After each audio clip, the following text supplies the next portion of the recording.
ఋతు ప్రార్థనలు ప్రార్థనతో మనం ఈ దినమే కార్యక్రమాన్ని ప్రారంభించుకున్నాము. ఈ సమయాన్ని ఋతుకు అప్పగిస్తున్నాము. ప్రార్థన చేయండి.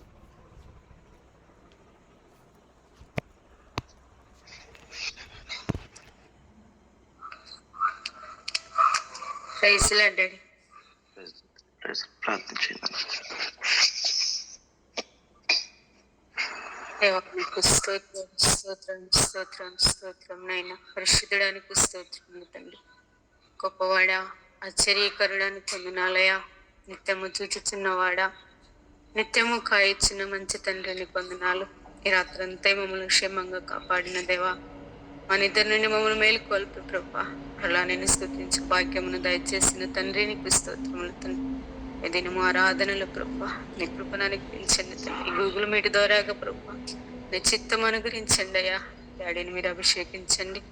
దాని ద్వారా మీరు మాట్లాడుతున్న ప్రతి విషయాలను బట్టి స్తోత్రాలు తండ్రి. ఎంతమంది అయితే ప్రభా గూగుల్ మీట్ లో జాయిన్ అవుతున్నారు ప్రభా, అందరి హృదయాలు ఎరిగిన దేవుడు తండ్రి. ఏ హృదయంలో ఎలాంటి పొదుగు ఉన్నదో ప్రభా, ఎవరే దుఃఖం ఏ కన్నీటితో నిండి ఉన్నారు ప్రభా, ఎవరు ఎలాంటి సమస్యలతో నిండి ఉన్నారో తండ్రి, ప్రతి వారితో మీరు మాట్లాడిన అయినా ఉదయకాల సమయంలో నీ పాదాలు పట్టుకుని బ్రతలాడుచున్నానయ్యా. మీరే మాట్లాడండి అయ్యా. అయ్యా నీ కృపను అనుగ్రహించండి తండ్రి. నువ్వు మాట్లాడకపోతే ప్రభా అయ్యా ఏ టైంలో ప్రార్థన అయినా వ్యర్థమైపోతుందయ్యా. మీరు మాట్లాడితే ప్రభా అద్భుతముగా ఆశ్చర్యముగా ఉంటుందయ్యా. నిజంగా మా హృదయాలు తెరిచే దేవుడు తండ్రి. సూటిగాను తేటగాను మాతో మాట్లాడుతున్నని ప్రేమ కొందనాలయ్యా. పాట పాడుతున్న బిడ్డను కూడా జ్ఞాపకం చేసుకోయా. నీ కృపను అనుగ్రహించండి తండ్రి. ఏ దినమంతా నూతన బలము శక్తిని మేము పొందుకునే కృపను ప్రభా డాడీని మీరే అభిషేకించిన ఆయన డాడీని ఆత్మచేత నింపి ప్రభా ప్రతిదినము మీరు వాడుకుంటున్నారయ్యా.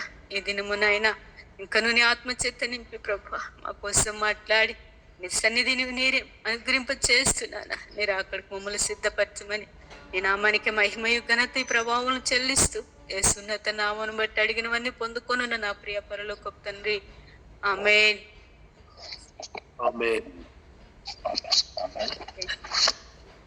మంచిది పిల్లలు. ఈ సమయంలో మన మధ్యలో రేచల్ ఉన్నారు.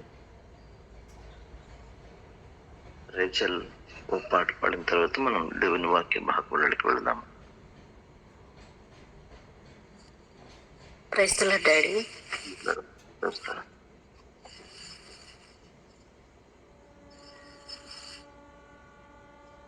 నిన్నే స్తుతింతునయా యేసయ్యా, నిన్నే సేవింతునయా, నిన్నే స్తుతింతునయా యేసయ్యా, నిన్నే సేవింతునయా. నీవే నా మార్గము సత్యము జీవము, నీవే నా రక్షణ విమోచన దుర్గము, నీవే నా మార్గము సత్యము జీవము, నీవే నా రక్షణ విమోచన దుర్గము. నీ సాటి దేవుడు లేరయ్యా, నీ సాటి దేవుడు లేడయ్యా, నీ సాటి దేవుడు లేరయ్యా, నీ సాటి దేవుడు ఎవరయ్యా. ఆరాధింతును నిన్నే ఆరాధింతును, ఆరాధింతును నిన్నే ఆరాధింతును, ఆరాధింతును నిన్నే ఆరాధింతును, ఆరాధింతును నిన్నే ఆరాధింతును. నిన్నే స్తుతింతునయా యేసయ్యా, నిన్నే సేవింతునయా. ఇస్సాకును కాపాడుటకు గొర్రెను దాచావు, మమ్మును కాపాడుటకు నీవే బలిగా మారావు. ఇస్సాకును కాపాడుటకు గొర్రెను దాచావు, మమ్మును కాపాడుటకు నీవే బలిగా మారావు. నీలాంటి దేవుడు ఎవరయ్యా ఈ జగమందు, నీలాంటి దేవుడు లేడయ్యా.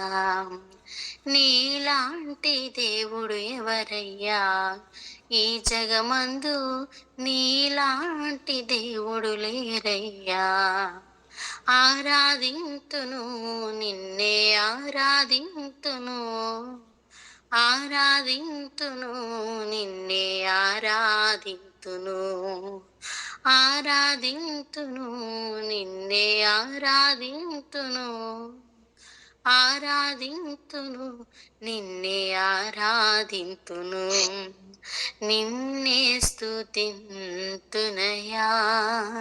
యేసయ్యా, నిన్నే సేవింతునయా, నిన్నే స్తుతింతునయా నా యేసయ్యా, నిన్నే సేవింతునయా.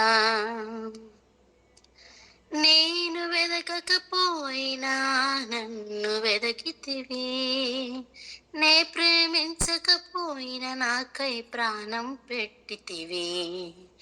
నేను వెదకకపోయినా నన్ను వెదకితివి, నే ప్రేమించకపోయినా నాకై ప్రాణం పెట్టితివి. నీలాంటి దేవుడు ఎవరయ్యా ఈ జగమందు, నీలాంటి దేవుడు లేరయ్యా. నీలాంటి దేవుడు ఎవరయ్యా ఈ జగమందు, నీలాంటి దేవుడు లేరయ్యా. ఆరాధింతును నిన్నే ఆరాధింతును, ఆరాధింతును నిన్నే ఆరాధింతును, ప్రేమింతును నిన్నే ప్రేమింతును, సేవింతును నిన్నే సేవింతును. నిన్నే స్తుతింతునయా యేసయ్యా, నిన్నే సేవింతునయా, నిన్నే స్తుతింతునయా యేసయ్యా, నిన్నే సేవింతునయా. Praise the lord. Hallelujah.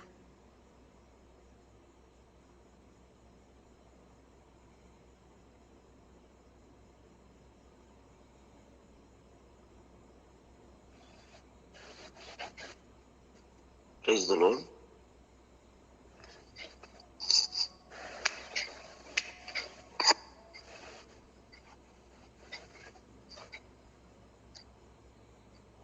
Praise the lord అండి.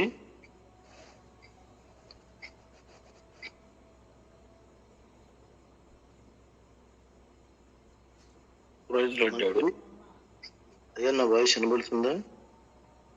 క్లియర్ ఉంది. వినబడుతుందండి. ఓకే ఓకే, మంచిది. ఈరోజు మనము ప్రకటన గ్రంథంలోనికి వచ్చేసాము.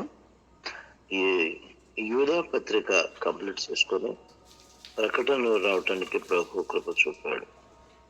మీరు ప్రకటన అనగానే ప్రత్యక్షత అనే మాట, ప్రకటన అంటే ప్రత్యక్షత, ప్రత్యక్షత అంటే బయలుపరచబడుట. ఇంకా చెప్పాలంటే మరుగైన వాటిని బయలుపరచుట, మరుగై ఉన్న వాటిని బయలుపరచుట. ఏమి మరుగై ఉన్నవి? భవిష్యత్తులో ఏమి జరగబోతుందో మనకు తెలియదు. దానిని దేవుడు ముందుగానే మన కోసం వాటిని బయలుపరచుట. మన కోసం దేవుడు వాటిని ఎందుకు బయలుపరచాలి, అది ఎంత మహిమకరమైనదో మనకు తెలిస్తే, రాబోయే కాలం ఎలాంటివో మనకు అర్థమైతే దానికి అనుగుణంగా మనం సిద్ధపడతాం. వచ్చేది వర్షాకాలం అని మనకు తెలిస్తే మనమేం చేస్తాము? ముందుగానే డ్రైనేజీ క్లీన్ చేసుకుంటాము, ముందుగానే డ్రైనేజీ క్లీన్ చేసుకుంటాం, ముందుగానే ఇల్లు కురవకుండా చక్కగా కప్పుకుంటాం. వచ్చేది వర్షాకాలం అయితే, వరదలైతే ఎలా జయించాలి దానిని మనం జ్ఞాపకం చేసుకుంటాం. అదే ఎండాకాలం అయితే ఎండాకాలాన్ని ఎలా ఎదుర్కోవాలి, దాని కొరకు కొన్ని భద్రతలు ఏర్పాటు చేసుకుంటాం. అదే చలికాలం వస్తే దానికి తగ్గట్టుగా మన వస్త్రాలను మార్చుకుంటాం. ఇలాగ కాలాన్ని బట్టి నువ్వు నీ జీవితాన్ని, దేహాన్ని కాపాడుకోవటానికి ఏ రీతిగా అయితే సిద్ధపడతావో, అలాగే సేమ్ నీవు కూడా క్రీస్తులో ఉన్నావు గనుక నీకు ఎటువంటి పరిస్థితులు ఎదురవ్వబోతున్నాయి అవి తెలియచేయటానికే దేవుడు తన దాసుడైన యోహానుకు ఇచ్చిన ప్రత్యక్షత. మొదటి వచనం చూడండి. యేసు క్రీస్తు తన దాసులకు కనపరచుటకు దేవుడు ఆయనకు అనుగ్రహించిన ప్రత్యక్షత. ఏంటట ప్రత్యక్షత? ఈ సంగతులు త్వరలో సంభవింపనై ఉన్నవి. ఆయన తన దూత ద్వారా వర్తమానమును పంపి తన దాసుడైన యోహానుకు వాటిని సూచించెను. అంటే ఈ ప్రత్యక్షత అనేది ఎవరికి పడితే వారికి రాదు. మరి ఎవరికి వస్తుంది? దాసునికి వచ్చింది.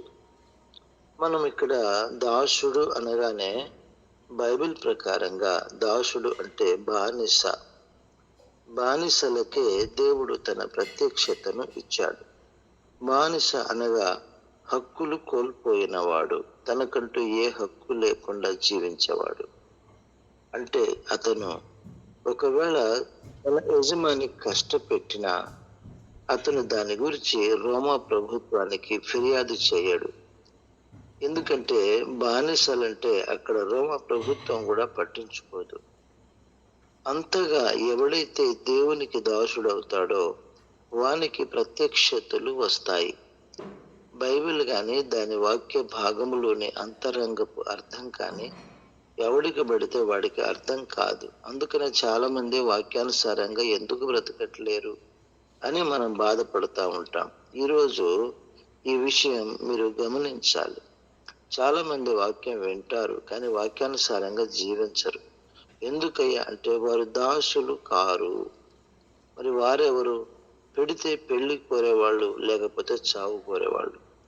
కొందరు అలాగే ఉంటారు. యేసు ప్రభు వారు వారికి ఏదైనా ఇస్తే చక్కగా సాక్ష్యం చెప్తారు. ఆ ఒక్కరోజు బులుబులు బులుబులు అంటారు.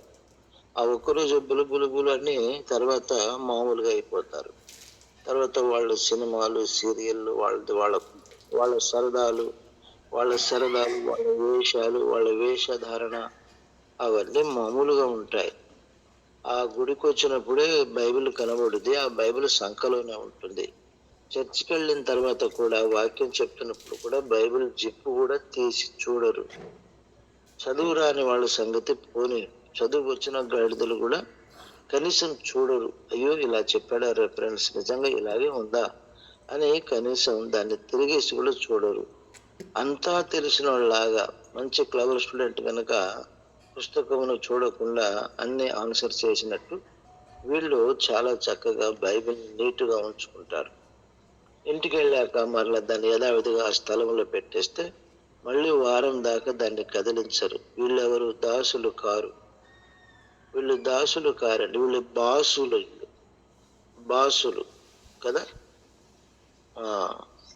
ఈ బాసులు ఎలాంటి బాసులు అంటే దేవుడికే ఆజ్ఞలు ఇస్తారు. ఈ బాసులు దేవుడా వాగ్దానం ఇలా చెప్పావుగా, అడుగుడి ఇవ్వబడున్నావు కదా, అడుగుతున్నాను మర్యాదగా, నాకు ఫలానా రోజు వరకు ఈ పని అయిపోవాలి, ఇది కాకపోతే నేను అసలు ఒప్పుకోను. ఏం చేస్తాడో మరి ఒప్పుకోకుండా అర్థం కాదు. తమ్ముడు, చెల్లి, నువ్వు దాసువా బాసువా? నువ్వు బాసు అయితే దేవుడికి ఆజ్ఞలు ఇస్తావు, నువ్వు దాసు అయితే దేవుడికి విధేయత చూపిస్తావు. అయితే ఏ దాసుడు తన బాస్కి చక్కగా విధేయత చూపిస్తాడో తెలుసా? తన యజమానుడు ప్రేమ గలవాడు అనే సంగతి తెలిసినటువంటి దాసుడు తన యజమానికి అన్ని వేళల్లో అన్ని విధాలా అతను విధేయత చూపిస్తాడు.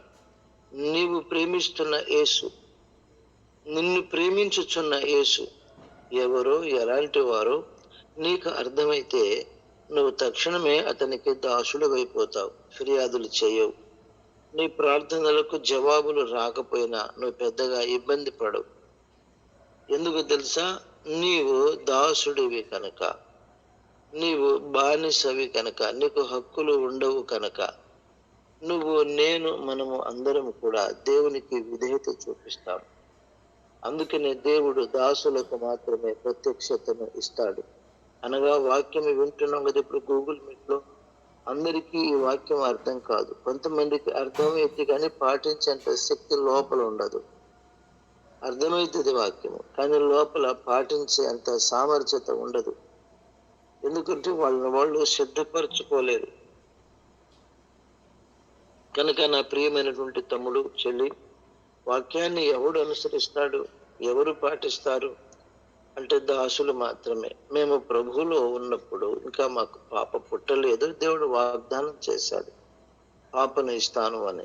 మేము దైవ భక్తి కలిగి ఉన్నాం. సినిమాలు మానేశాం, రక్షణ పొందాం. సీరియళ్ళు మానేసి రక్షణ పొందాం.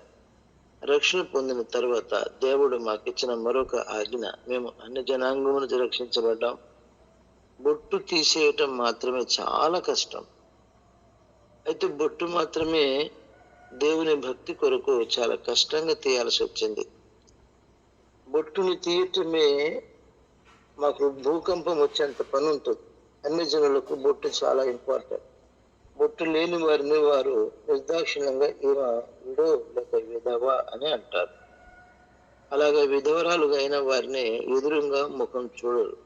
పక్కకు తప్పుకో అమ్మా, నీ ముఖం పెట్టుకుని వస్తున్నా, విధవరాలు ముఖం పెట్టుకుని వస్తున్నాం అంటారు. వాళ్ళ సాంప్రదాయం అది. వాళ్ళు కూడా ఏం చేయలేరు. కాబట్టి అక్కడ వాళ్ళు కూడా కోప్పడరు. నన్ను విధవరాలని కాబట్టి నన్ను పక్కకు తప్పుకోమన్నారులే అంటారు. మా జీవితంలో కూడా బొట్టు తీసేశాక మమ్మల్ని ఈ రీతిగానే సంబోధించారు. అప్పుడు మేము వారికి సంజాయిసి ఇచ్చుకోవాల్సి వచ్చింది. లేదమ్మా, మా భర్త బతికే ఉన్నాడు, బట్ మేము దేవుణ్ణి నమ్మాము, క్రీస్తు ప్రభువును మేము ఆరాధిస్తాము కనుక ఆ ప్రభువుకు బొట్టు అంటే ఇష్టం లేదు, అందుకనే మేము తీసివేస్తామన్నారు. ఓహో, అలాగా ఆ భర్త ఉన్నాడు, అయితే యేసు ప్రభు వాళ్ళకి వెళ్ళారని మళ్ళీ కొత్త పాటలు అంకించుకునేవారు. అందుకనే మేము వారికి సంజాయిసి ఇవ్వడానికి ఇష్టపడడం ఎక్కువసార్లు. అర్థమవుతుంది కదా. అలాంటి టైంలోనే ప్రభు ఏమి సెలవిచ్చాడంటే, మీరు వెండి బంగారము అను మరి క్షయమైన వస్తువుల చేత విమోచించబడలేదు కాబట్టి మీ విలువైన దేహం మీద మరి ఈ విలువ తక్కువ అలంకరణలు అవసరం లేదు. అలంకారం అనేది అంతరంగానికి సంబంధించింది, బాహ్యానికి కాదు అని ఆయన స్పష్టంగా మాట్లాడి ఆభరణాల నుంచి మాకు విడుదల ఇవ్వటం మొదలెట్టాడు. అప్పుడే సరిగ్గా మా బేబీ గర్భంలో ఉన్నారు. సరిగ్గా మూడవ నెలలోనే అది లేక రాక వచ్చినటువంటి గర్భఫలం. ఎందుకంటే గర్భసంచి లేని నా వారి జీవితంలో ఒక మిరాకిల్ జరిగింది. మేము దాన్ని ఎంతో అపురంగా కాపాడుకుంటున్నాం. ఇది ఒక్కటి బయటపడితే చాలు యేసయ్యా అంటూ ప్రతిదినము ఏడ్చి కన్నీటితో రోధించేవాళ్ళం. కానీ ప్రభు ఏం చెప్తున్నాడంటే, మీరు సమర్పించుకోవాలి అని. అలాగున మాకు ఇరకాటములు ఉన్నప్పుడు ఆ మాట చెప్పాడు దేవుడు. ఇరకాటములు ఇంకా బేబీ కనుక డెలివరీ అయి ఉండి మాకు సమర్పణ గురించి దేవుడు చెప్పుకుంటే, ఈ రోజుల్లో ఎంతో మందికి సమర్పణ తెలిసి కూడా సమర్పించుకొని రీతిగా మిగిలిపోతున్నారు కదా. వారిలో ఒకరిగా మేము కూడా మారిపోయేవాళ్ళం.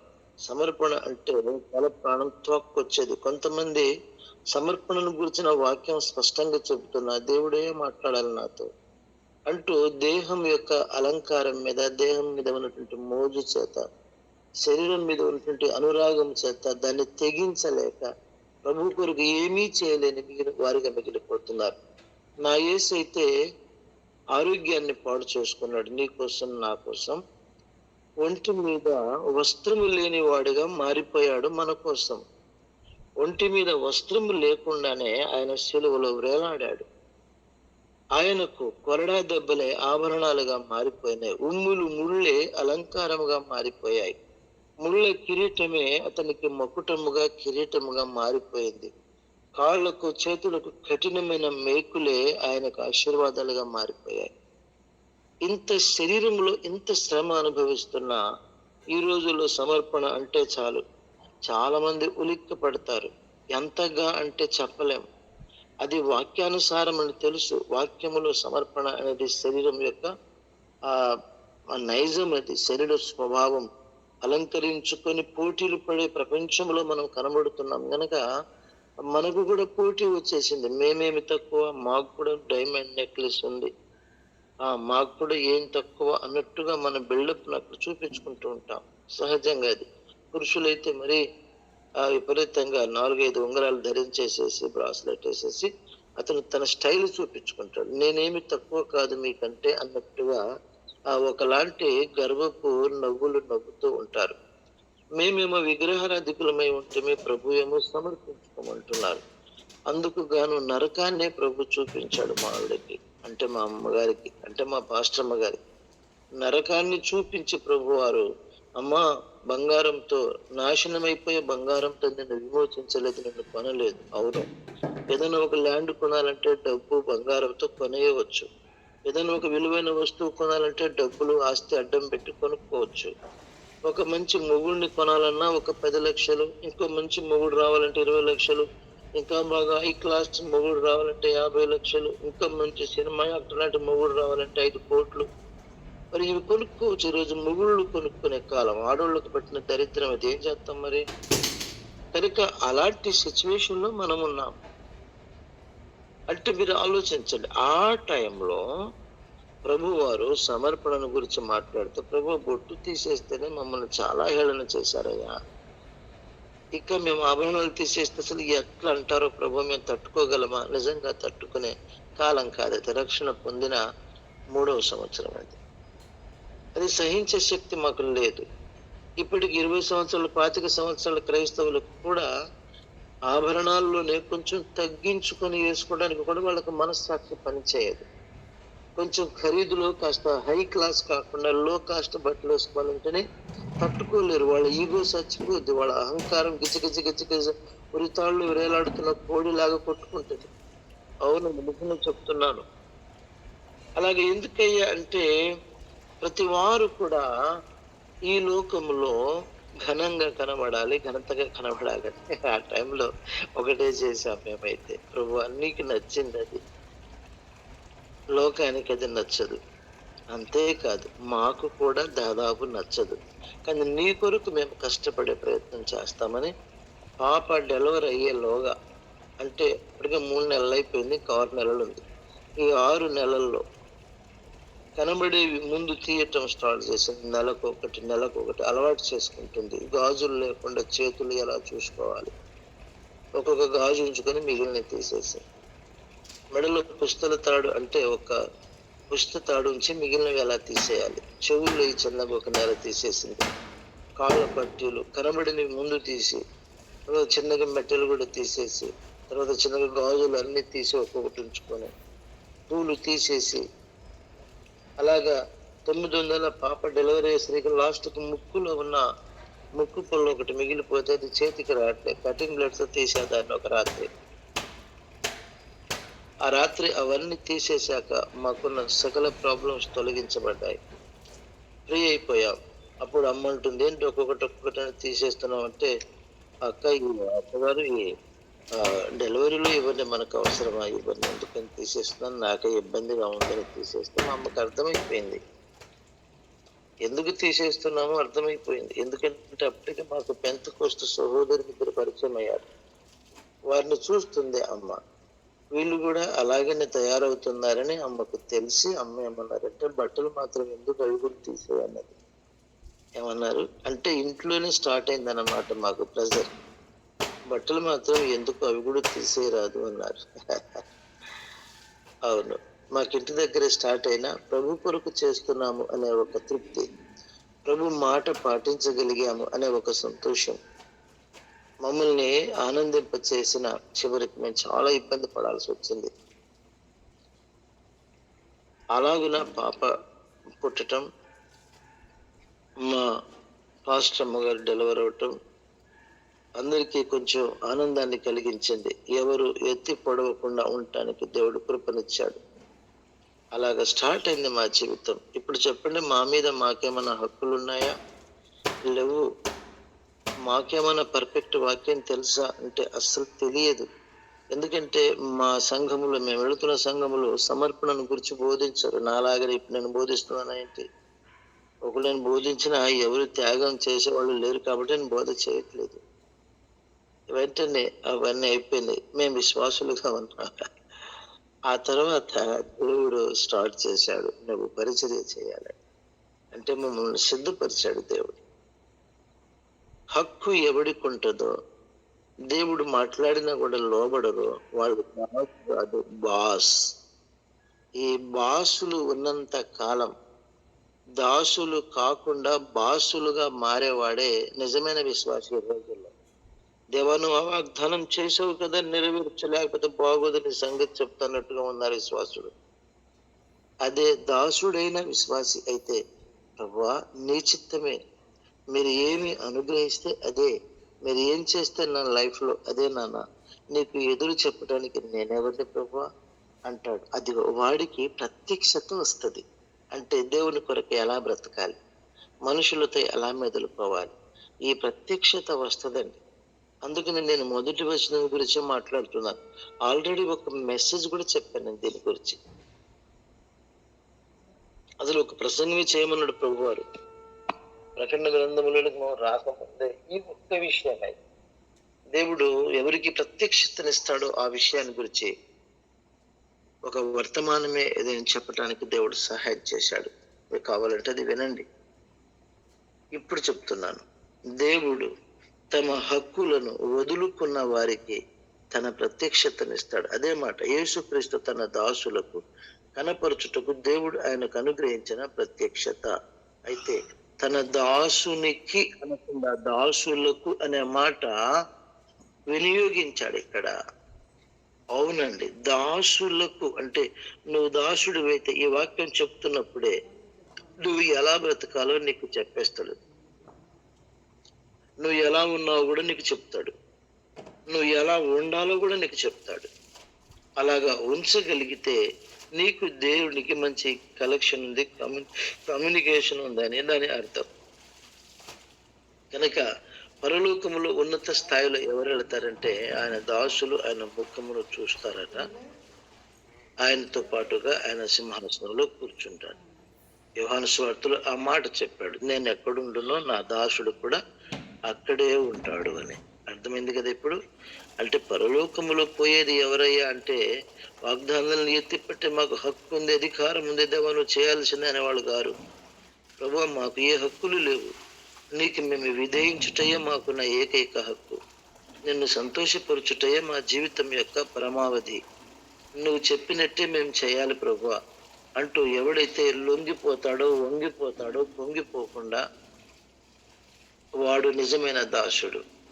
అతనికి దేవుడు తన ప్రత్యక్షతలను ఇస్తాడు. అంతేకాదు అతడు ఎలా ఉండాలో దేవుడు చెప్తాడు, అతను ఎలా నడవాలో ప్రభు మాట్లాడతాడు. నిజంగా అండి, నా లైఫ్లో నేను ఒక హెబ్రోన్ ఫెలోషిప్లో పెరిగాను. వాక్యంలో చాలా బాగా ధ్యానించే సహవాసమే, కానీ ఆదివారం నాకు టైం ఉండేది కాదు. నేను ఆదివారం ఆరాధనకు వెళ్ళలేదు.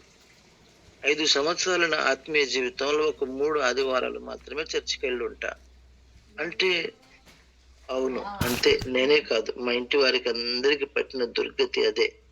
మరి ఎట్లా మాకు సహవాసం? పాపం పాస్టర్ గారే లింగి లింగి లింగి అనుకుంటూ సైకిల్ వేసుకొని వచ్చేవాడు. చాలా పెద్ద ఆయన, 70 సంవత్సరాలు అప్పయబడి ఉంటాయి. ఆయన వచ్చి మాకు ఒక 2 పాటలు పాడేవాడు. మాకు ఒక పాట పాడమని అవకాశం ఇచ్చి 3 పాటలు అయిపోతే మూసేసేవాడు. వాక్యంలోకి వెళదామనేవాడు. ఒక ఉపమానము పారాగ్రాఫ్ చదివేవాడు. దాని కొరకు ఆయన వివరించేవాడు. ఒక 15 నిమిషాలు, 20 నిమిషాలు, 30 నిమిషాలు. ఈ 15, 20, 30 నిమిషాల్లో మాకు నిద్ర వచ్చేది. మనకు అర్థమయ్యేది. కానీ హిందువులం కదా, అన్న జనాంగం రక్షించబడి మా ఇంట్లో వచ్చి ప్రార్థన పెడుతున్నాడు. మీరు చర్చికి రావాల్సిందే, రాని వాళ్ళు భక్తిహీనులు అనటానికి ఎప్పుడు ఆయన సాహసించలేదు. ఎందుకంటే మా వారికి పూర్తిగా మా విషయాలను చెప్పాము, వారికి అర్థమైంది కూడా. కనుక మా నాన్న కూడా అప్పటికే చిరుగుల్లాడేవాడు. ఏంటయ్యా ప్రతి ఆదివారం మా ఇంట్లోకి వచ్చి గోల పెడుతున్నావు, ఎందుకు మాకు ఇవన్నీ అంటగడుతున్నారు మీరు మా కులాన్ని మా మతాన్ని మారుస్తున్నారు మీరు అంటూ మా నాన్న అతన్ని తిట్టేవాడు. అయినా సరే అతను పెద్ద మనిషి అయినా మా నాన్నను నాన్నగారు నాన్నగారు అనేవాడు. అలాగంటే మా నాన్నగారు, ఓరి నేను మీకు నాన్న అవ్వటం ఏంట్రా, మీ అమ్మకి ఇంకొక మొగుడున్నాడు, నేను ఎగస్ట్రా మొగుడునా ఏంటిది, నాన్న నాన్న అంటూ కలుపుతున్న వరుసలు కలుపుతాను, నీ కులం ఏంటి నా కులం ఏంటి, నీ మతం ఏంటి నా మతం ఏంటి అని పొగురుగా తిట్టేవాడు నాన్న. తాగిన మైకంలో కూడా అంత పొగురు ఉండేది. సహజంగా తాగాక చాలా మెత్తగా ఉంటారు మనుషులు, కానీ మా నాన్న తాగే కొద్దిగా ఇంకా కరుకుగా ఉండేవాడు. అలాంటి పొగరు పట్టిన చేష్టలతో పాస్టర్ని నానా బూతులు మాట్లాడితే ఆయనలో సహనాన్ని మేము చూశాం, చిరునవ్వును చూశాం. అప్పుడు అనేవాడు, మీరు కాకపోతే మా నాన్న ఎవరు అనేవాడు. ఇంకా అప్పుడు అనేవాడు, నేను కూడా మాదిగోడినా అనేవాడు. చచ్చి నేను మీ అమ్మకు మొగుడు, నేను మాదిగోడిని అవదలుచుకోలేదు అంటాడు అనమాట. అంటే పాస్టర్ గారి యొక్క అమ్మను అంత నీచంగా మా నాన్న మాట్లాడిన ఆ పాస్టర్ గారు ప్రేమతో సహించేవాడు. ఇప్పుడు అలా సహించేవాళ్ళు లేరు. ఫిర్యాదులు చేసేవాళ్ళు ఎక్కువైపోయారు. నన్ను అట్లన్నాడు ఆయన, నన్ను ఇట్లన్నాడు ఈయన, నన్ను సేవకుడిని పట్టుకుని అట్లా అంటారు. ఎన్ని ఫిర్యాదులు చేయాలి. అప్పుడు మేము చాలా దుఃఖపడేవాళ్ళం. అయ్యా నాన్న అలా అంటున్నాడు, నాన్నకు నువ్వు ఎదురు చెప్పలేము. మేము నాన్నకి ఇప్పుడు ఎదురేమైనా చెప్పామనుకో, వచ్చేవారు నేను రానివ్వడు కూడా, కర్ర పట్టుకొని దాంతో పరిగెత్తిస్తాడని. అంతే. ఆ టైంలో మా నాన్నగారు అంత పని చేసేవాడు. కాబట్టి పాస్టర్ గారు నాన్నగారిని తప్ప మరొక మాట అనేవాడు కాదు. అప్పుడు ఆయన గారికి తిట్టడం అలవాటైంది, ఈయన గారికి తిట్టించుకోవటం అలవాటైంది. అలాగే ప్రతిసారి కూడా నాన్నగారు బాగున్నారా అంటే మా నాన్న ఎగాదిగా చూసేవాడు. ఎగాదిగా చూసి, ఏంట్రా వరుసలు కలుపుతున్నావు, మా పిల్లల్ని ప్రతి ఆదివారం సాయంత్రం చూసి అడగొడుతున్నావు నువ్వు అంటే ఎట్లంటే ఫరోలాగా మాట్లాడేవాడు అనమాట. అలాగా చేస్తే ఆయన ప్రేమతో మా ఇంటికి వచ్చేవాడు. వచ్చి కొద్దిసేపు ఒక అర్ధగంట 30 గంట ప్రార్థనలో ఉంటే నాన్నకు ఏదో పెద్ద నష్టం కలిగినట్టు ఫరోలాగా ప్రవర్తించాడు. ఆ టైంలో ఆయన చూపిన సహనం తప్ప మాకు మరో వాక్యం మొక్క అర్థం కాల. ఆ స్థాయిలో ఉన్న మమ్ములను ప్రేమగల దేవుడు పరిచయకు పిలిస్తే నేను ఏం వాక్యం చెప్తానండి. సిరిపురం వచ్చిన కొత్తలో నేను వణికిపోయా భయంతో. ఒక పాత విశ్వాసిని చూసి కూడా కలవరంతో కంపించాను. ఏం వాక్యం చెప్పాలరా బాబు వీళ్ళకని. అప్పుడు నాకు పట్టిన ఆ వేదన ఏంటో తెలుసా, అసలు విశ్వాసులకు ఎలా వాక్యం చెప్పాలి. మీరు నవ్వకపోతే ఒక మాట చెప్తాను. సంఘములో ప్రార్థన ఏమని చేయాలి, ప్రారంభ ప్రార్థన నాకు తెలియదు. ప్రారంభ ప్రార్థన తర్వాత పాటలు పాడాలి ఎన్ని అనేది నాకు తెలియదు. వాక్యం ఏమి తీసుకోవాలి నాకు తెలియదు. వాక్యమును ఎలా ముగించాలో కూడా నాకు తెలియదు. చివరి ఆశీర్వాద ప్రార్థన చాలా రోజులు నేను చేయలేదు, ఎందుకంటే అది నాకు రాదు. చివరి బ్లెస్సింగ్ ప్రేయర్ నేను చేయలేదు. నా స్థితి అలాంటిది. సేవ ఎలా చేయాలి, ఎవరిని ఎప్పుడు కలవాలి, విశ్వాస జీవితంలో శ్రమలు వస్తే ఎలా ఎదుర్కోవాలి, పోరాటం వస్తే ఎలా ఎదుర్కోవాలి తెలియదు. చాలా కృంగిపోయాం, భయపడిపోయాం. భయము వణుకుతో సంవత్సరం అదిరిపోయాం ఎవరిని కలవకుండా. దేవుడు మేము ఎవరిని కలవని చూసి రోగుల్ని మా దగ్గరికే తీసుకొచ్చేవాడు. వారికి ఎలా విడుదల పరిచర్య చేయాలో మాకు తెలియకపోతే దేవుడే వారిని ముట్టి విడుదల ఇచ్చేవాడు. ఇంకో మాట చెప్పాలంటే ప్రార్థన చేసి మోకరించి ఏడవటం తప్ప మరొక రాదు. ఏడుపుకు 3 కారణాలు ఉండేవి. ఒకటి, సొంత గ్రామాన్ని విడిచి సేవలోకి వచ్చినందుకు. రెండవది, సేవలో అన్నం దొరికేది కాదు, నీళ్లు దొరికేవి కావు, సరైన వసతులు లేవు, రెండవ కారణం. మూడవ కారణం, సేవ ఎలా చేయాలి అసలు ఏమి తెలియదు, వాక్యం ఎలా తెలియదు. ప్రజలందరూ అవమానపరుస్తూ తిడుతూ ఉండేవాళ్ళు.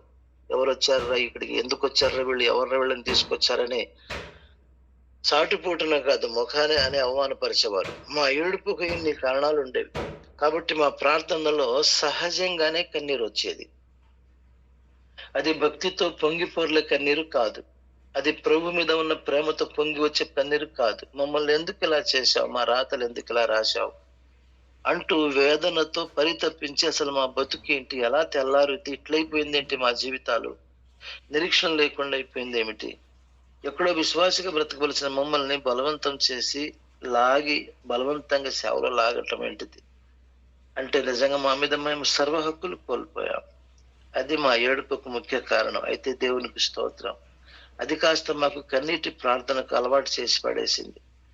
ఇక మోకరిస్తే ప్రయత్నించకుండా కన్నీరు వచ్చేది. ప్రయత్నించకుండానే ఒక్కొక్కసారి మోకరించక ముందే కన్నీరు వచ్చేవి. అప్రయత్నంగా కన్నీరు వచ్చే, ధారాపాతంగా కన్నీరు నాన్ స్టాప్ గా. మైకులో అప్పుడు ఆరాధన చేపించేది ఒక 5 నిమిషాలు. ఆరాధనలో ఏదైనా పాట పాడితే దుఃఖముతో స్వరము రాకపోయేది, మూగబోయేది.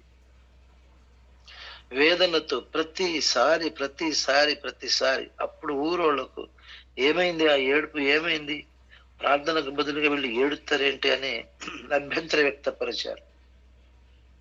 అప్పుడు మైకులు బంద్ చేసేసాం, ఇక మైకొద్దు, అందరికి ఇబ్బందిగా ఉందని. దాని విషయంలో కేసు పెట్టారు, మా మైకులు తీపిచ్చారు. పోలీసులు వచ్చి లోపల పెట్టుకోండి, బయట పెట్టమాకండి, మీ ఏడుపు కన్నీరు అందరికి అభ్యంతరంగా ఉందన్నారు. అలాగే మేము మైకులు బంద్ చేసి చిన్న సంఘం, ఒక 4-5 ఉండేవారు, వారితో కలిసి దుఃఖపడుతూ వేదనతో వర్షిప్ చేసేవాళ్ళం. మేము దాసులంగా మారిపోయాం, హక్కు లేని వారిగా మారిపోయాం. మేమున్నటువంటి గృహంలో ఏ వసతులు ఉండేవి కావు. కనీసం చాటున స్నానం చేయడానికి కూడా చిన్న చాటు ఉండేది కాదు. చాలా కష్టతరంగా ఉండేది. అలాంటి స్థితిలో ప్రభు మీద ఆధారపడటం నేర్చుకున్నాం. ప్రభువు తన మీద ఆధారపడేలాగా నేర్పించాడు. 6 నెలలకే నాకు కంపరం వచ్చేసింది. వాక్యం ఎలా చెప్పాలో అర్థం కావట్లేదు. అప్పుడప్పుడు అక్కడక్కడ రేడియోలో విన్న వాక్యాలు, వాటిని గుర్తు చేసుకొని ఆ మాటలు వాళ్ళు చెప్పినట్టే చెప్పటం మొదలు పెట్టాను. ఎక్కడైనా ప్రసంగికులు ఎక్కడైనా చెప్తే అవి గుర్తుంటే ఆ మాటలు పట్టుకుని వాటిని ప్రసంగికులు చెప్పినట్టు ఏ సందర్భమో తెలియకుండా అలాగ చెప్పటం అలవాటు చేసుకున్నాం. అలా క్రమమైనటువంటి ఆ జీవితము ఆశ్చర్యకరంగా దేవుడు ఓ రోజు నన్ను దర్శించి నన్ను ఓదార్చాడు. అప్పుడు నేను 6 నెలల తర్వాత ట్రైనింగ్కి వెళ్ళకపోతే బైబిల్ మీద నాకు గ్రిప్ రాదు అని డిసైడ్ అయిపోయాను. ట్రైనింగ్కి వెళ్ళాలని ప్రయత్నం చేశాను, కానీ ఉన్న 4 గొర్రెలను ఎక్కడ వదిలిపెట్టాలి అర్థం కాలేదు. ఆ రోజుల్లో అంత త్యాగం చేయలేకపోయాను. గుండె నిండా ఆశ ఉన్నా ఏం చేయలేకపోయాను. ఆ బాధతో ఇంట్లో ఏడవడానికి కూడా స్వేచ్ఛ ఉన్నా ఏడ్చేవాడిని కాదు.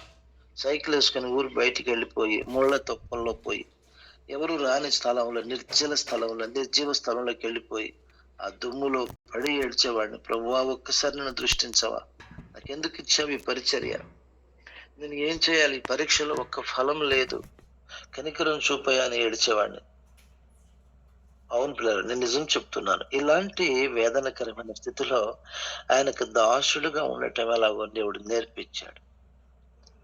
అప్పుడే నా మీదికి ప్రళయాన్ని కూడా రప్పించాడు. మరణకరమైన పరిస్థితులను ఆవరించాయి. నన్ను సంహరించుటకు, అసలే లేకుండా చేటుకు ప్లాన్లు గీయటం మొదలెట్టారు అపవాది. ఆ టైంలో నన్ను అద్భుతంగా కాపాడేవాడు. అది నాకు ఆశ్చర్యం అనిపించేది. నేను ఎవరిని, నన్ను ఎందుకు కాపాడుతున్నాడు దేవుడు, చనిపోతే ఒక్కసారి అసలు దరిద్రం వదిలిపోతే కదా ఈ సేవ పరిచర్య ఇదంతా ఉండదు కదా అనిపించేది. అంటే చచ్చిపోవటానికి నాకు 100% ఇష్టం ఉండేది. నన్ను ఎవడైనా చంపితే బాగుండు, ఎవడైనా బాంబు పెట్టి లేపేస్తే బాగుండు, కత్తితో నన్ను పొడిస్తే బాగుండు, లైఫ్ లో దీన్ని సాధించుకుంటే బాగుండి, చాలి అవతారం ఎంతవరకు అనుకునేది. కానీ ఎప్పుడు నన్ను చంపేవాడు కాదు, భయంకరంగా తిట్టేవాడు, బండ బూతులు తిట్టేవాడు, చంపడానికి ప్లాన్లు గీసేవారు. అది హఠాత్తుగా నిజంగా అదంతా కూడా తొలగించబడింది. ఆ రీతిగా హక్కు లేని వాడిగా, వాక్యం ఎలా చెప్పాలో తెలియని వాడిగా ఆయన పాదపీఠం దగ్గర కార్చే కన్నీటికి అప్పుడు ఆయన జవాబు ఇచ్చేవాడు. వాక్యాన్ని ఇలాగ చెప్పాలి, ఇలాగ మాట్లాడాలి. ఆ తర్వాత వేద పాఠశాల నుంచి బైబిల్ గైడ్స్ పంపిస్తుంటే మత్తయి సువార్త తెప్పించుకున్నా. అస్సలు నాకు అర్థం కాలేదు. అందులో ఉన్నటువంటి విషయాలు బోధ చేయాలంటే అసలు బోధించి వచ్చేది కాదు. నాకు 0 నాలెడ్జ్ ఉండేది బైబిల్ మీద, 0 నాలెడ్జ్. గాస్పుల్ చెప్పడానికి కొంచెం జ్ఞానం ఉండేది, కానీ బోధ చేయడానికి అస్సలు నాలెడ్జ్ ఉండేది కాదు. దేవుని మహాకృపను బట్టి తను నిలబెట్టి ఆ దాసుని ఈ రోజు వరకు కూడా 25 సంవత్సరాలు తను నిలబెట్టి కాచి దాచి అల్పదాసునైన నన్ను, నాతో పాటుగా కొంతమంది ఆత్మీయ పిల్లలను పరిచారకులుగా స్థిరపరిచాడు. SGMని తన చేతుల్లో తీసుకొని నిలబెట్టాడు. కాబట్టి నేను దాసుణ్ణే. అర్థమవుతుందా? నేను దాసుణ్ణే. కత్తి పట్టుకుని ఒక ఆయన ఇంటి మీద పరుగు ఎత్తుకొచ్చాడు, నేను చంపితే నరికితే నా కొడక నీకెవడరో దిక్కను. పెద్ద కత్తి, అది ఇంట్లో ఉంది. ఇప్పుడు కావాలంటే మీకు యూట్యూబ్ లో పెట్టమంటే చూస్తానంటే పెడతాను. అక్కడే పడేసి పారిపోయారు. ఊరోళ్ళు ఏమనకపోయేవాళ్ళు. కారణం ఏంటంటే ఊరోళ్ళు వాళ్ళు తెలిసిన వాళ్ళు కదా అందరూ. ఎవరు మాట్లాడినా వాళ్ళ మీద ఇంటి మీదకి వచ్చి అవే బూతులు మాట్లాడతారు. కాబట్టి ఎవరు మా పక్షాన మాట్లాడేవాళ్ళు కాదు. మేము అలాగా విడిచిపెట్టబడి అణచబడి చివరికి మంచి దాసులమైపోయాం. అలాగ నలగొట్టబడి నలపబడి చెత్తగొట్టబడి హక్కులు కోల్పోయాం. మా హక్కులు సర్వాధికారాలన్నీ ప్రభు చేతికి అప్పగించి మేము ఎంటీ హ్యాండ్ తో నిలబడ్డాం. దేవుడు అప్పుడు మా తలను పైకెత్తటం మొదలెట్టాడు. తమ్ముడు, ఎందుకు విషయాలు చెప్తున్నా తెలుసా? మనం చిన్నదానికి పెద్దదానికి ఫిర్యాదు చేశామనుకో, దేవుడి విషయాలు మనకు అర్థం కావు. అర్థమవుతుందా? అందుకనే మేము మా ఫిర్యాదులన్నీ ఏడుపు రూపంలోనే ఎల్లగక్కాం. వాటికి జవాబులు దేవుడు ఇవ్వలేదు. కానీ విచిత్రంగా మేము ఊహించని రీతిలో ఆయన మమ్మల్ని కనికరించటం మొదలెట్టాడు. మా ఎడల జాలి చూపటం మొదలుపెట్టి మమ్మల్ని తన ప్రియమైన దాసులుగా చేసేసుకున్నాడు. 2వ వచనం, అతడు దేవుని వాక్యమును గురించి యేసుక్రీస్తు సాక్ష్యమును గురించి తాను చూచినంత మట్టుకు సాక్ష్యం ఇచ్చాను అని ఉంది. ఊరికిన ఏదో విని కలలు గని చెప్పిన సాక్ష్యం కాదు. ప్రత్యక్షంగా తన భౌతిక నేత్రాలతో ఏం చూశాడో అదే సాక్ష్యం చెప్పాడట.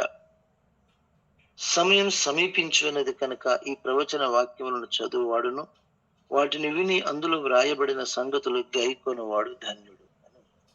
ఓకేనా? టైం లేదు కనుక 2వ వచనం కాకుండా 3వ వచనం నుంచి రేపు ప్రారంభిద్దాం. అందరూ కూడా మోకరించినట్లయితే ఈరోజు 10th క్లాస్ ఎగ్జామ్ స్టార్ట్ అవుతున్న సందర్భం ఇది. 21st ఈ రోజు కనుక ముందుగా మనము 10th క్లాస్ పిల్లల కోసం ప్రార్థన చేశాక ఇంటర్మీడియట్ పిల్లలకు ఎగ్జామ్ ముగించబడింది. అందుని బట్టి దేవునికి స్తోత్రం. 10th క్లాస్ లో మరి చాలా భయముతో ఉంటారు బిడ్డలు. వారి భయమును దేవుడు జయముగా మార్చినట్లు వాళ్ళు పరీక్షా కేంద్రంలో పోరాడుతారు, మనము మోకాళ్ళ మీద పోరాడాలి. ఒకడు యెహోషువ వలె అవతారం ఎత్తాలి పోరాటానికి. ఎగ్జామ్ హాల్లో ఉన్న వాళ్ళందరూ యెహోషువ బ్యాచ్ అది. కానీ ఇక్కడ మోకరించే బ్యాచ్ దైవజనుడైన మోసే, అహరోను, హూరుల బ్యాచ్ ఇది. ఈ బ్యాచ్ పక్కడబందిగా ముగ్గురే ఉంటారు ఇక్కడ. ఈ ముగ్గురు చేసే ప్రార్థనలే అక్కడ యుద్ధ రంగంలో యెహోషువ సర్వసైన్యానికి విజయాన్ని ఇస్తుంది. నీవు నేను అలాగూ ప్రార్థన చేయబద్ధమై ఉన్నాం కనుక మోకరించినట్లయితే మనము ప్రార్థన చేయబోనుకుందాం. దేవుడు మనల్ని దీవించును కాక.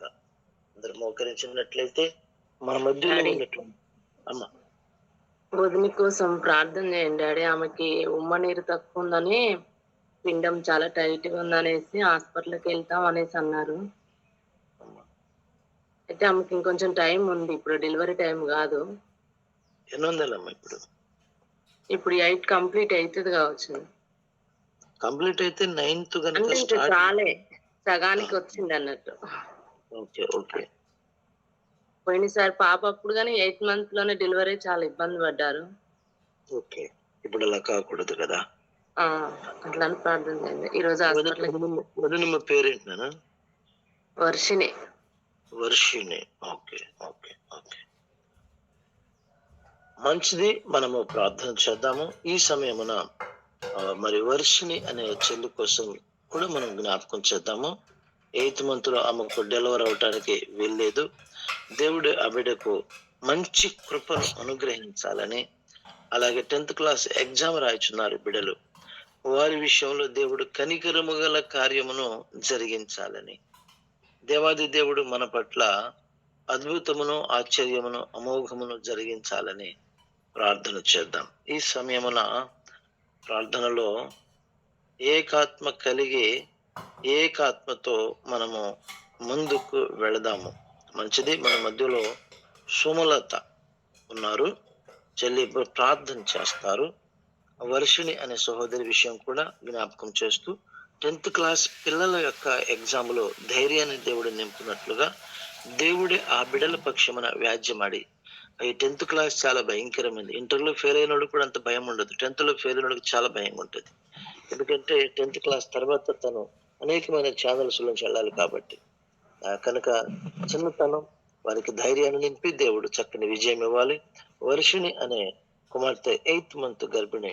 మరలా పోయినసారి కూడా 8th లోనే డెలివరీ చేసి చాలా తిప్పలు పడ్డాను, మాకు కూడా తెలుసు.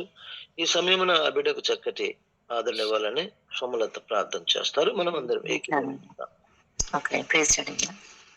అందరూ మీకు ఏకీభవించినట్లుగా ప్రార్థన చేసుకుందామండి. మహాపరిశుద్ధుడైన దేవ, మీకు వందనాలయ్యా, మీకు స్తుతులు నాయనా. అయ్యా మీకే స్తోత్రములు ప్రభా. పరిశుద్ధాత్మ దేవ మీకు స్తోత్రములు నాయనా. సత్య స్వరూప్యకు దేవా నీకు స్తోత్రములు అయ్యా. కృప కలిగిన దేవా నీకు స్తోత్రములు ప్రభా. అయ్యా మా పైన కనికరమును చూపించిన తండ్రి నీకు స్తోత్రములు చెల్లిస్తున్నామయ్యా. అయ్యా ఇంతవరకు నా ప్రభా అయ్యా తండ్రి గారి పరిచర్లలో నా ప్రభనైనా అయ్యనైనా మీరు ఎలాగూ తోడు నేను నడిపిస్తూ నిలబెట్టొచ్చారు నైనా మాతో మాట్లాడుతూ వచ్చిన విధానాన్ని బట్టి స్తుతులు స్తోత్రములు ప్రభా. అయ్యా మరి ముఖ్యంగానైనా అయ్యా మరి ఆ వర్షిణి అనే అయ్యా చెల్లి కోసం ప్రార్థిస్తున్నాం తండ్రి దేవా. అయ్యానైనా మమ్మల్ని ముట్టి బాగు చేయగల రాఫా దేవుడు నువ్వు మాత్రమే నాయన. మా వైద్యులు మీరు మాత్రమే నాయన. అయ్యా మీరు పొందిన గాయముల్లో నాయన మాకు నీటికి సంపూర్ణ స్వస్థత ఉంది ప్రభా. అయ్యా మేము నమ్ముతున్నాము నాయన. మీ కృతజ్ఞతాస్తుతులు స్తోత్రాలు కూడా చెల్లిస్తున్నామయ్యా. ఆ బిడ్డ గర్భం లోపల నా తండ్రి దేవా ఆ యొక్క ఉమ్మ నీరు పెరుగుటకునైనా అది నీ చిత్తమై ఉన్నది నా ప్రభానైనా. అయ్యా నీకు అసాధ్యమైంది ఏది లేదు నా ప్రభా. వైద్యులకే పరమ వైద్యుని మేము కలిగి ఉన్నాం నాయన. అయ్యా అందును బట్టి మీకు వందనాలయ్యా, మీకు స్తుతులు స్తోత్రాలు చెల్లిస్తున్నాము నాయన. అయ్యా బిడ్డ పక్షాలనైనా ఏకీభవించి అడుగుతున్నామయ్యా. 2-3 ఏకీభవిస్తే నాయన మా మధ్యలో ఉంటాను వాగ్దానం చేసావు నాయన. అయ్యా మా ప్రార్థన ఆలకిస్తావని నమ్ముచున్నాము నా ప్రభా. అయ్యా హాస్పిటల్కి వెళ్తుండగా నా ప్రభా నార్మల్ గా ఉన్నట్టునైనా అయ్యా లాస్ట్ టైం వల్ల ప్రభానైనా 8th month డెలివరీ అవ్వకుండా నా ప్రభా 9th month కంప్లీట్ అయిన తర్వాతే నాయన తండ్రి అయ్యా కంప్లీట్ అవుటకు నాయన అయ్యా డెలివరీ అవుటకు మీరు కృప చూపించండి అయ్యా. మీరు కృప చూపించండి తండ్రి. నేను ఏ బిడ్డ పక్షాన్ని తండ్రి లోపంలో ఏమున్నానైనా అయ్యా నేను మీరు సరి చేయండి అయ్యా. పాపంలో ఉంటే మేము ఒప్పుకొంచున్నాం తండ్రి, కనికరించండి నా ప్రభువులో చట్టం మరుగుపరచండి తండ్రి. అయ్యా వైద్యులలో మీరుండండి నాయన. అయ్యా వైద్యుల్లో మీరుండండి ప్రభు నైనా. ముందుగానైనా డెలివరీ అవ్వకుండా నాయన అయ్యా సకాలంలో మీరు నియమించిన సమయానికి మీ చిత్తానుసారంగా డెలివరీ అవటకు నాయన బిడ్డ కృప చూపించండి అయ్యా. వారికి ధైర్యం కలగ చేయండి అయ్యా. గృహంలో కూడా నా తండ్రి మీరు తోడుగా ఉండండి నాయన. అయ్యా మీరే వందనాలు స్తుతులు స్తోత్రం చెల్లిస్తున్న బిడ్డ ద్వారా మీరు మహిమ పొందుకోండి. మరలా మేము సాక్ష్యం వినడానికి నైనా మీరు కృప చూపించమని నాయన మహిమ పొందుకోమని అడుగుతున్నామయ్యా. మా 10th class పిల్లల్ని బట్టి ప్రార్థిస్తున్నాం నాయన.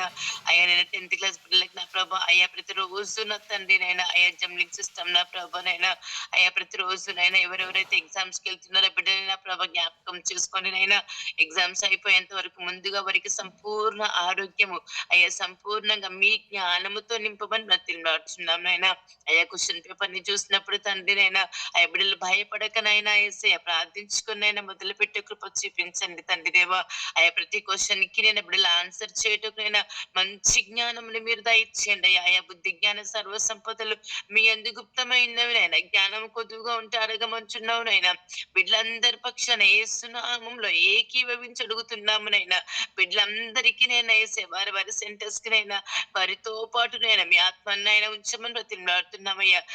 ఎగ్జామ్ ఫోబియాతో ఎవరైనా బిడ్డలు ఉంటేనైనా ఆ ఫోబియాను సంపూర్ణంగా తొలగించండి నైనా.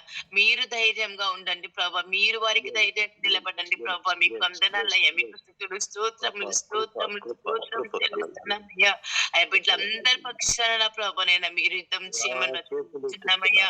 ఆంధ్రాలో కూడా ఎగ్జామ్స్ స్టార్ట్ అయి ఉన్నాయి నైనా. బిడ్డలు రాస్తున్నారు నా ప్రభానైనా యేసయ్యా. బిడ్డలందరి కొరకు అయ్యా ఆంధ్ర తెలంగాణ నైనా ఎక్కడెక్కడ ఎగ్జామ్స్ రాయిచున్నారో తండ్రి దేవా ప్రతి ఒక్కరి కొరకు అడుగుచున్నామయ్యా. ఎగ్జామ్ సెంటర్స్ లో మీరు తోడుగా ఉండండి నైనా. అయ్యా నైనా బిడ్డలు నా తండ్రి నైనా బలహీన పడకుండా కృప చూపించండి. మీ కృప చూపించండి, కనికరము చూపించండి ప్రభు. అయ్యా నైనా పొందుకున్నటువంటి నైనా 2 అంశాలకు మీరు సమాధానం దయచేస్తాయా నైనా. అయ్యా బిడ్డల్ని నైనా మా యొక్క SGM లో ఎందరైతే 10th బిడ్డలు ఉన్నారో ప్రభు నైనా ప్రతి ఒక్కరిని ప్రత్యేకంగా నైనా నా తండ్రి మీ కృపతో నింపి మీ బలముతో నింపినైనా. అయ్యా మా కుటుంబాల్లో నైనా సేవకుల కుటుంబాల్లో జాయిన్ వారి కుటుంబాల్లో ప్రభు మీ తోడుగా ఉండినైనా. ఇది మంతా మీ కృపతో మమ్మల్ని నింపినైనా మీ మహిమకే మా జీవితాల్లో నిలబెట్టుకొని వాడుకోమనయ్యా. మా ప్రభును మా రక్షకుడిని యేసే శక్తి కలిగిన నామంలో అడిగి పెడుకొని పొందిన్నాం తండ్రి. ఆమేన్. ఆమేన్, ఆమేన్. ప్రార్థన చేసిన సహోదరి కొందనాలు. ఈ సమయమున మనకు సుప్రీం కోర్టు నుంచే కొన్ని ఆదేశాలు వచ్చాయి. మతపరమైనటువంటి స్వేచ్ఛను మేము అడ్డుకోలేము. హిందువులకు అభ్యంతరాలు ఉన్నప్పటికీ క్రైస్తవ ప్రార్థనలను మేము ఆపలేం అంటూ వారికి మతపరమైన స్వేచ్ఛ హక్కులు ఉన్నాయి. కాబట్టి వారిని అన్ని కోణాల్లో అణచివేసే కార్యక్రమాన్ని మేము చేయలేం అని సుప్రీంకోర్టు చేతులెత్తేసిన మత ఛాందసవాదులు ఏమంటారంటే, మీకు పర్మిషన్ ఎవరిచ్చారని మళ్ళీ అక్కడికే వస్తారు.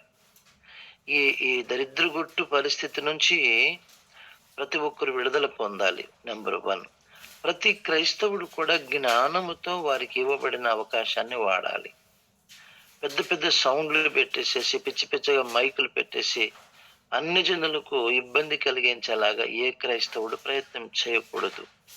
కాబట్టి 2వ అంశముగా క్రైస్తవులకు దేవుడు మంచి జ్ఞానం ఇవ్వాలి. అది రాజ్యాంగ ప్రకారంగా వారి అధికారాలని హక్కులను వాడుకోవటానికి వివేకం కలిగి వాక్యానికి లోబడి రాజ్యాంగానికి లోబడి అనవసరంగా ఓవర్ యాక్షన్ చేసి హిందువుల్లాగా క్రైస్తవులు కూడా తిరగబడకుండా సౌమ్యంగా సామరస్యత ముందుకు వెళ్ళాలి. అప్పుడు గొడవలు ఎక్కువ కావు. క్రైస్తవులు కూడా ఈ మధ్యలో రాజ్యాంగంలో అలా ఉంది ఇలా ఉందని గొడవలకు దిగుతున్నారు. అది తప్పండి. మనము జ్ఞానము ఉన్న వారిని జ్ఞానంగా ప్రశ్నించవచ్చు, కానీ మూర్ఖుల ఎదుట నీ ప్రశ్నలు పనికిరావు కదా, దెబ్బలు తింటావు. కనుక ప్రతి సేవకుడు ప్రతి క్రైస్తవుడు జ్ఞానము కలిగి వివేకము కలిగి వివేచన కలిగి దావీదును అభిషేకించే హక్కు అధికారాలు దేవుడు సమూయేలుకి ఇచ్చిన ఆయన వివేకంగా జ్ఞానంగా ప్రవర్తించి మరి ఆనాడు సౌలు తర్వాత తన్ని కొట్టివేసి దావీదును అభిషేకించే విషయంలో చాలా వివేకాన్ని ప్రదర్శించాడు. కనుక అంతిమ దినాల్లో క్రైస్తవునికి వివేకం అవసరం. మిమ్మల్ని హేతువు అడుగు ప్రతి వానికి సాత్వికముతోనూ సహనముతోనూ సమాధానం చెప్పమని 1 పేతురు 3వ అధ్యాయము 13వ వచనం నుంచి చెప్పాడు. కనుక అంతిమ దినాల్లో క్రైస్తవులు మరి హిందువుల్లాగా ఓవర్ యాక్షన్ చేయకుండా సుప్రీంకోర్టు మనకిచ్చిన హక్కుల్ని వినియోగించుకునే విషయంలో వివేకం కలిగి ముందుకు సాగాలి. అలాగే సువార్త ప్రకటించే విషయంలో కూడా మరి మైకులు పెట్టి అనవసరంగా గొడవలు రచ్చ చేయకూడదు. మసీదుల మీద పెట్టుకుంటున్నారు, మీరేం చేశారు వారినని. హిందువుల గుళ్ళ మీద కూడా మైకులు పెట్టారు, మీరు ఏం చేశారు అంటూ వారిని ప్రశ్నించటం న్యాయంగా ప్రశ్నించటం కరెక్టే, కానీ విధానం కరెక్ట్ గా లేకపోతే మరి వాళ్ళు మెజారిటీ ఉన్నారు కాబట్టి మనల్ని బాధతారు. తర్వాత మనం తలెత్తుకోలేం, సువార్త చేయలేం. కాబట్టి క్రైస్తవులకు దేవుడు సమయోచితమైన మంచి జ్ఞానం ఇచ్చి మరి ఇంతవరకు దైవజనుల యొక్క కుటుంబాల కొరకు మనం ప్రార్థించాము. ఈ రోజున దైవ సేవకులకు దేవుడు మంచి జ్ఞానం ఇవ్వాలని, అలాగే దైవికంగా ఉన్న సేవకులు కూడా చాలా మంది ఉన్నారు. వారు కాపాడబడాలి, వారి ఆరోగ్యాలు కాపాడబడాలి, వారి పరిచర్యను దేవుడు ఫలింప చేయాలని దేవుని కొరకు దాసులైన సేవకులు కొందరు ఉన్నారు. వారు భద్రపరచబడాలి, వారు సంరక్షించబడాలి, వారు పోషింపబడాలి, వారి కుటుంబాలు ఆరోగ్య పరిస్థితులు దేవుడు తన స్వాధీనంలో ఉంచుకోవాలి.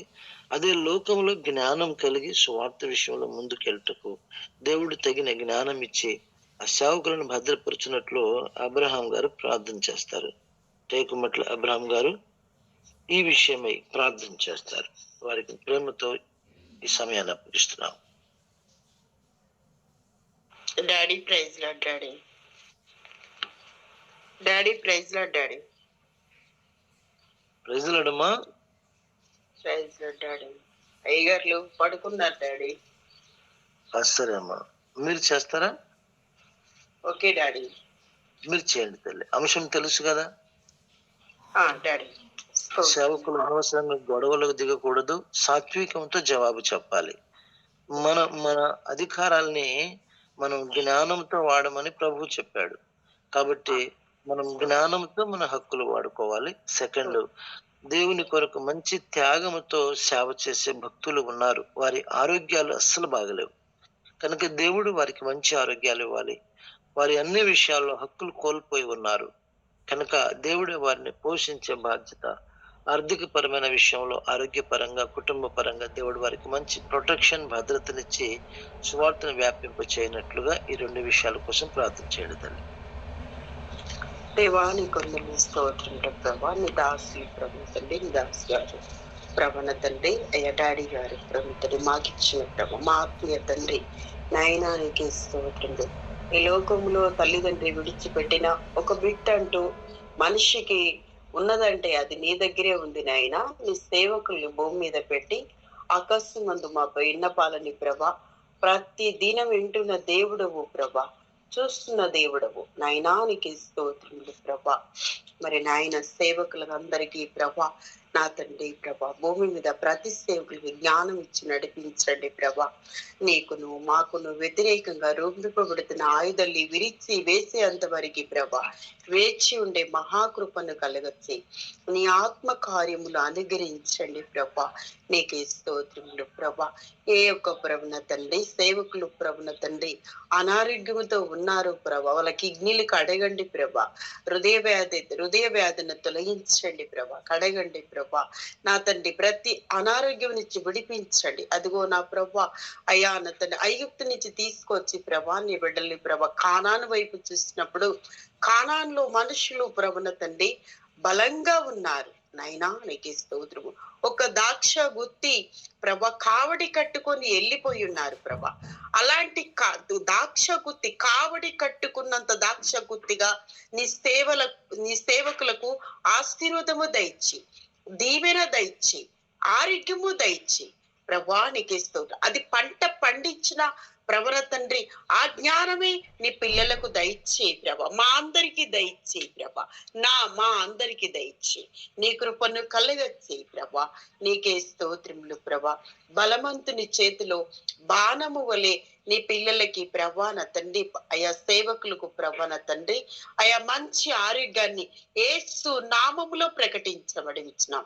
నజరుడిని యేసు నామములో ప్రకటించబడించినాం తండ్రి. నీకు మహిమ చెల్లిస్తున్నాం. నీకే స్తోత్రములు. అవునయ్యా ఈ దినము ప్రభా నీ యొక్క దాసుని సాక్ష్యముతో ప్రభా నాయన మా యొక్క ప్రభున తండ్రి ఆత్మీయ తండ్రి గారు ప్రభా పాల్ రాజ్ గారు ప్రభున తండ్రి మీరెంతో ప్రభు నిలబెట్టుకొని ఏ దినము మాకు తగిన ప్రభుత్వం మా వేదనకు తగిన ప్రభ నది వర్తమానమును మీరు అందిస్తూ వస్తూ ఉన్నారు. ప్రతి దినము నాయన ఆత్మ నడిపింపు మీరు దయచేసినందుకు వందనములు స్తోత్రములు చెల్లిస్తున్నాము ప్రభ. నైనా అట్టి ఓపికను ఓర్పును సహనమును మాకు దయచేయండి ప్రభ. నైనానికి స్తోత్రం. ఏ కోణములోనైనా ప్రభ అపవాది వచ్చి శత్రువు వచ్చి దుష్టుడు వచ్చి ప్రభున తండ్రి ఏ కోణముల విత్తనములు గురుగులు నాటడానికి అనేకమైన ప్రభున తండ్రి ఆయుధాలు రూపించుకొని వచ్చినప్పటికీ ఆ ఆయుధాలన్నీ ఏస్తున్నాముల విరగొట్టుమునైనా వ్యతిరేకంగా రూపింపబడుతున్న ప్రతి ఆయుధమును దినదినము విరగొట్టయ్యా, క్షణ క్షణము విరగొట్టు.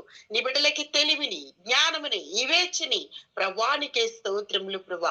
ముమ్మార్లు చేతులెత్తి ఆకాశమందు నీవున్నావు కదయ్యా ఆ నిరీక్షణ మాకు అందరికి దయచేసి నీ ఆత్మ కార్యము జరిగించండి.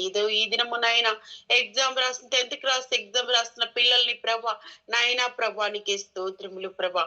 ఎవరును ప్రభు తండ్రి నిరాశగా ఉండకుండా విజయవంతంగా ప్రభ తగిన మార్కులు దయచేయండి ప్రభ. మెరుటి మార్కులు మీరు ప్రసాదించండి ప్రభ. నీ కృప నిక్షేమమును దయచే ప్రభానికి స్తోత్రం. ఈ లైలో ఉన్న ప్రతి బిడలకి ప్రభన తండ్రి నీ క్షేమమును ఏస్తున్నాములు దయచే, నీ కనికరము ఏస్తున్నాములు దయచే, నీ కృప నిక్షేమము విజయవంతము నీ రాకట సమీప వాల్సే వరకు విజయవంతమైన మినిస్ట్రీలు విజయవంతమైన పరిచర్య అయ్యా నా తండ్రి ఓపిక ఓర్పు సహనము కలిగిన అదిగో ఎలీషా గారికి వేసిన అగ్ని రథాలను అగ్ని కంచెను నీ దాసులకు దాసురాళ్ళకి వేసి మీరు మహిమ పొందండి ప్రభ. అంతవరకు మాకు ఓపికను ఓర్పును సహనమును దయచేసి మీరు మహిమ పొందండి ప్రభ. నీ కృపను క్షేమమును దయచేసి ప్రాకారములు కట్టమని నన్ను నేను తగ్గించుకుంటూ నీ నామమును హెచ్చిస్తూ ప్రియ రక్షకుడు నజరుడిని యేసునామములో అడుగుతున్నాము తండ్రి గారు. ఆమేన్.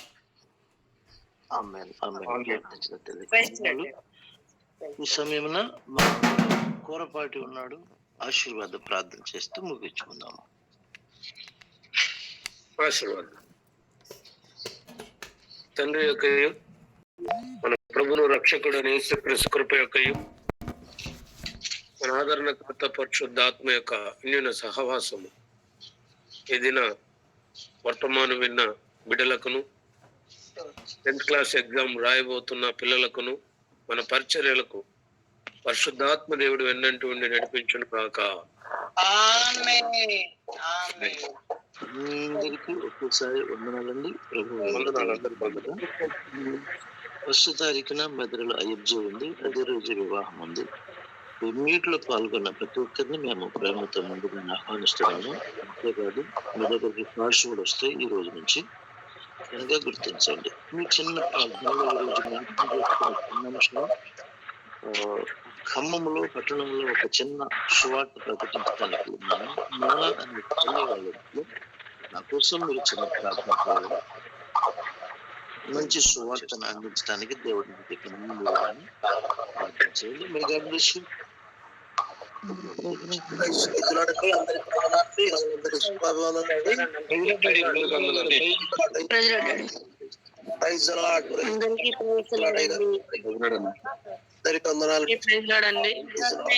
లార్డ్ డాడీ, ప్రైజ్ లార్డ్ అన్నలు, ప్రైజ్ లార్డ్ అయ్యా.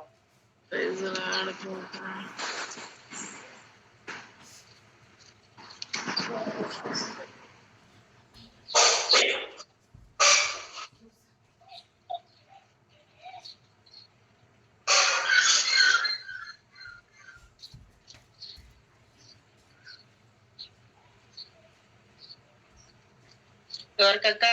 సింతక్క. హలో, ప్రైజ్ లార్డ్ అక్క.